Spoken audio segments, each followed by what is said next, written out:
Good morning, everybody. Good morning. This morning, I had the honor of a meeting with women leaders to discuss a pressing and deeply troubling issue, the increasing cases of femicide in our country. The stories of lives tragically cut short and families shattered by this vice demand our immediate and urgent action. This challenge requires the combined efforts of government, religious leaders, parents, teachers, civil society, and all citizens of goodwill. Protecting our daughters, sisters, and mothers begin at home, in our communities, and through all other institutions. Social media has become a dangerous avenue for exploitation, and I urge our young people to treat strangers on these platforms with utmost caution.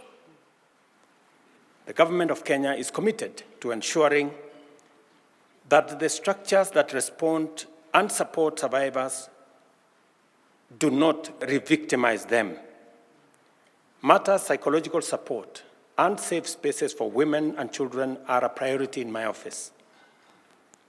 Through the Women's Rights Advisor, we are launching a Safe Homes, Safe Space campaign during the 16 days of activism against gender-based violence that is going to start on the 25th of November.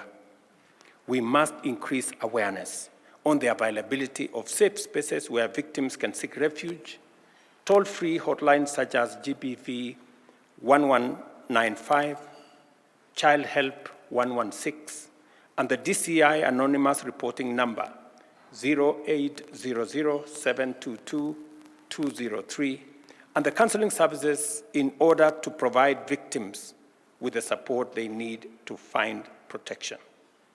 And we are committing KSh100 million for the Safe Home, Safe Spaces campaign and for the next 16 days of activism. And these women leaders will lead the way in making sure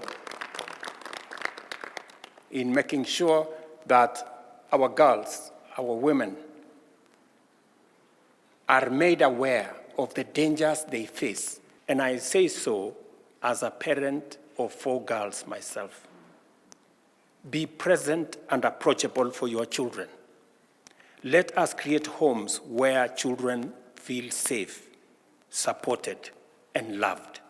This, our national interest, is essential to our national survival.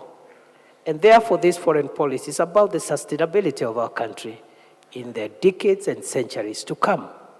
This forum is a point of reflection and introspection on, number one, what is our national interest?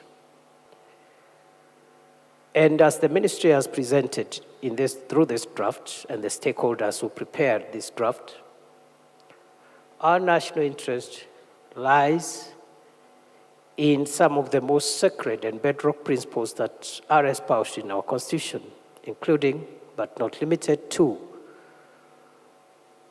the inviolability of our country. And everywhere, every inch of Kenya, where the flag flies and where the national anthem is sung, that space called Kenya is inviolable. It is the embodiment of our pride and should be protected at all costs. Each and every one of us,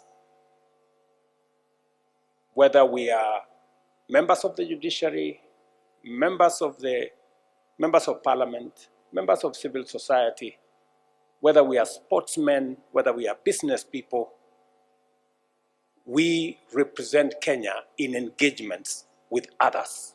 And therefore, we have a diplomatic responsibility to represent our country well.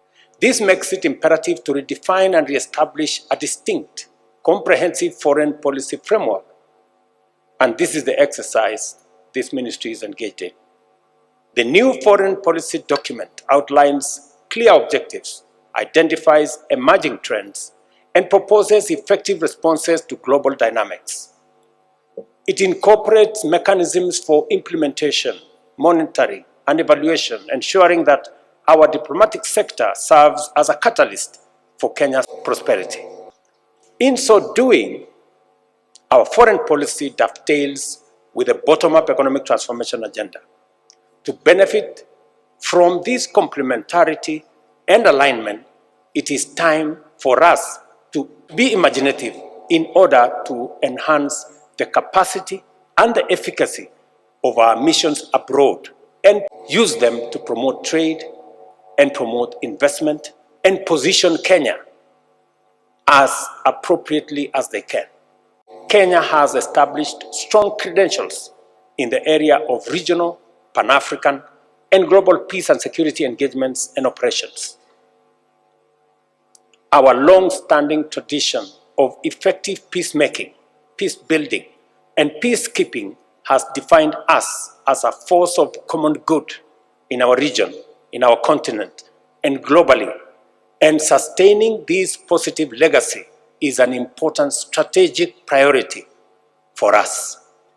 This is why, at the moment, Kenya is leading the UN-approved multinational security support mission in Haiti and mediating peace efforts in different parts of our region, including South Sudan, as I have said, Sudan, and across the region. We are determined to remain a peaceful nation, at peace with ourselves first, at peace with our neighbors, and also working with friends across the world.